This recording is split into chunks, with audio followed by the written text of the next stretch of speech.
दोस्तों, आज भारत की आबादी 141 करोड़ इंसानों की है और पूरी दुनिया की बात की जाए तो करीब 795 करोड़ इंसान पृथ्वी पर जीवन जी रहे हैं। ऐसे में पृथ्वी पर वन्य जीवों के लिए स्थान बहुत ही कम बचे हैं। बढ़ती मानव आबादी की बढ़ती जरूरतों ने अनेकों जीवों को धरती से विलुप्त कर दिया है। दुनिया भर में पिछले कुछ सैकड़ों, हजारों या लाखों सालों में अनेकों ऐसे जीव विलुप्त हुए हैं जिनकी विलुप्ति का श्रेय इंसानों के बढ़ते अतिक्रमण को ही दिया जाता है। परंतु आज के वीडियो में हम दुनिया की नहीं, केवल भारत की ही बात करेंगे और कुछ ऐसे भारतीय जीवों के बारे में जानेंगे जो जीव अपने समय में बेहद ही महत्वपूर्ण थे, परंतु आज उनका समूल विनाश हो चुका है। यदि वीडियो में दी गई जानकारी आपको अच्छी लगे तो सब्सक्राइब बटन दबाकर चैनल से जरूर जुड़े रहें। बारबरी लायन। अब दुनिया भर में एक मान्यता फैली हुई है कि शेर जंगल का राजा है, परंतु शायद आपको ना पता हो कि जिस शेर को जंगल का राजा कहा जाता था वो शेर तो कब का भारत और दुनिया से विलुप्त हो चुका है। बारबरी लायन एक अद्भुत शेर था जिसके गर्दन से लेकर छाती और पेट तक पर अयाल फैली हुई होती थी, जिस वजह से शेर बड़ा ही खूबसूरत दिखाई पड़ता था। वर्तमान में कुछ बारबरी शेर चिड़ियाघर आदि में दिखाई दे जाते हैं, परंतु जंगल से विलुप्त हो चुके हैं। वैसे चिड़ियाघर के बारबरी शेर शुद्ध बारबरी शेर नहीं माने जाते, बल्कि इन्हें बारबरी शेर और अफ्रीकन शेरों की मिलीजुली प्रजाति के तौर पर पहचाना जाता है। अंतिम बारबरी शेर को उत्तरी अफ्रीका के मोरक्को देश में वर्ष 1942 को देखा गया था। पहले यह माना जाता था कि ये शेर केवल उत्तरी अफ्रीका के ही निवासी रहे हैं, परंतु एक लंबे अध्ययन के दौरान यह ज्ञात हुआ कि भारत में भी बड़ी संख्या में बारबरी शेर पाए जाते थे।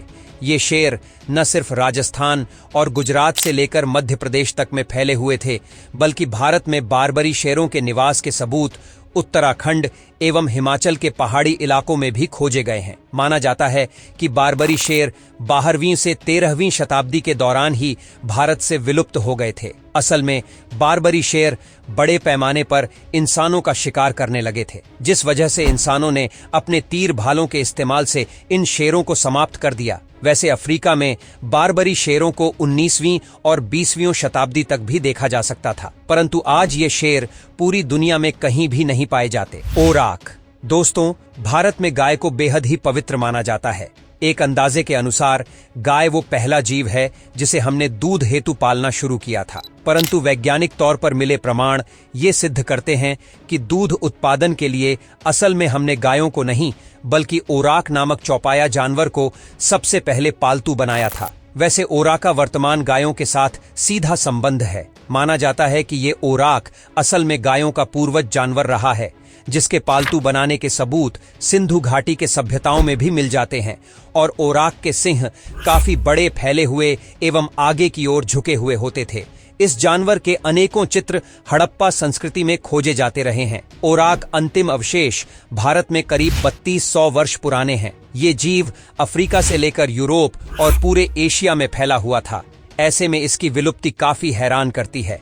अंदाजा लगाया जाता है कि ओराक के दुधारू होने के कारण इन्हें इंसानों द्वारा पालतू बनाया गया, परंतु इस बेचारे जीव को कभी बेहतर देखभाल नहीं मिल पाई और इंसानों के जुल्म-ओ-सितम के कारण ही ये प्राचीन भारतीय गाय विलुप्त हो गई। कुछ जानकार ऐसा भी मानते हैं कि असल में ओराक की उत्पत्ति शीत युद्ध के समय हुई थी और शीत युग बीत जाने पर आए जलवायु बदलाव को यह जीव सहन नहीं पाया।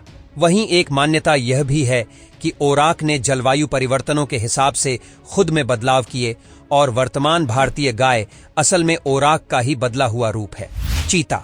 भारत में वर्ष 1930 के बाद से ही चीतों का दिखाई देना दुर्लभ हो चुका था और वर्ष 1952 आते आते चीतों को भारत से विलुप्त घोषित कर दिया गया था।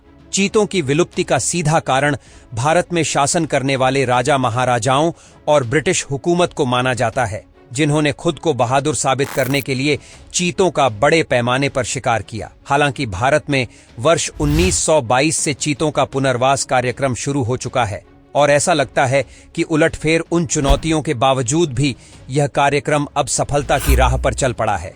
श्योपुर स्थित कूनो नेशनल पार्क में मादा चीता गामिनी द्वारा पिछले दिनों 6 शावकों के जन्म दिए जाने के बाद भारत में अब विदेशी से ज्यादा देशी चीतों की संख्या हो गई है। वस्तुतः दक्षिण अफ्रीका एवं नामीबिया से लाए गए 20 चीतों में से 7 की मौत हो चुकी है। सबसे पहले साशा नामक चीता की मौत हुई। बताया गया कि साशा अफ्रीका से ही अपने साथ किडनी का इन्फेक्शन लेकर आई थी। उसके बाद 3 नर चीता और 2 मादा सहित कई शावक भी अगले कुछ महीनों के दौरान मारे गए, जिस वजह से इन विदेशी चीतों की संख्या अब 13 ही बची है। परंतु अच्छी बात यह रही कि इस पूरे घटनाक्रम के दौरान विदेश से लाई गई मादा चीता ने भारत में ही 14 शावकों को जन्म भी दिया है, जिन्हें भारत में कुल चीतों की संख्या 27 हो चुकी है और इस कुल संख्या में भारत में जन्मे चीतों की संख्या कहीं अधिक है। भारतीय हिप्पोपोटामस। चीतों की ही भांति हिप्पो को भी भारतीय जंगलों में पुनः बसाए जाने की योजना चल रही है। पिछले वर्ष ही 60 हिप्पो भारत में लाए जाने की कवायद शुरू करने हेतु योजना बनाई गई थी।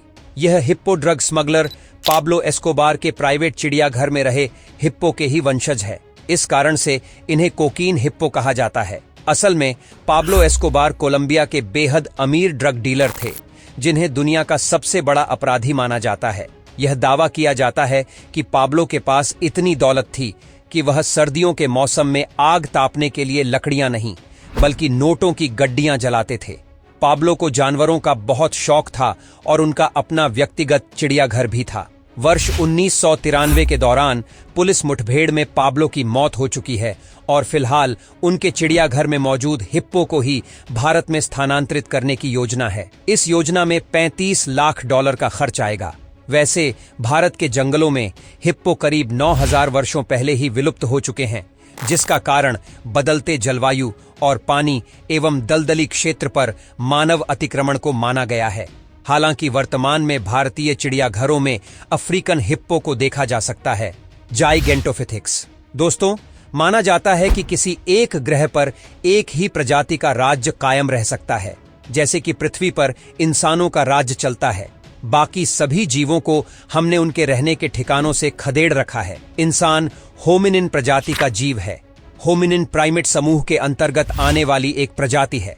यदि हम कल्पना करते हैं कि इस पृथ्वी पर कभी इंसान या हमने प्रजाति का अस्तित्व नहीं होता, तो क्या आप जानते हैं कि कौन सी प्राइमेट प्रजाति आज पृथ्वी पर राज कर रही होती? जरा इस जीव को देखिए, जिसे द जंगल बुक फिल्म में लुई के किरदार में दिखाया गया है। इस जीव का अस्तित्व कोई फिल्मी कल्पना नहीं, बल्कि आज से करीब 2 लाख साल पहले, यानी पृथ्वी पर इंसानी राज कायम होने से ठीक पहले, इस विशाल महामानव का राज ही पृथ्वी पर चलता था। जाइगेंटोपिथेक्स 12 फीट ऊंचा और 500 किलोग्राम तक भारी हो जाने वाला एक विशालकाय महामानव था। यह इतना ताकतवर होता था कि किसी हाथी को भी उठाकर फेंक देता होगा। जाइगेंटोपिथेक्स भारत सहित पूरे दक्षिण पूर्वी एशिया में निवास करता था। हालांकि जाइगेंटोपिथेक्स की हड्डियों के समस्त अवशेषों को नहीं ढूंढा जा सका है। तो चलिए दोस्तों, इस विशाल महामानव की कल्पनाओं के साथ ही आज के वीडियो को समाप्त करते हैं। वीडियो आपको पसंद आया हो तो लाइक बटन अवश्य दबाएं और इस तरह के अन्य वीडियो देखने के लिए सब्सक्राइब बटन दबाते हुए चैनल से भी जरूर जुड़े रहें। अपना कीमती समय निकालकर अंत तक वीडियो देखने के लिए आपका बहुत बहुत धन्यवाद।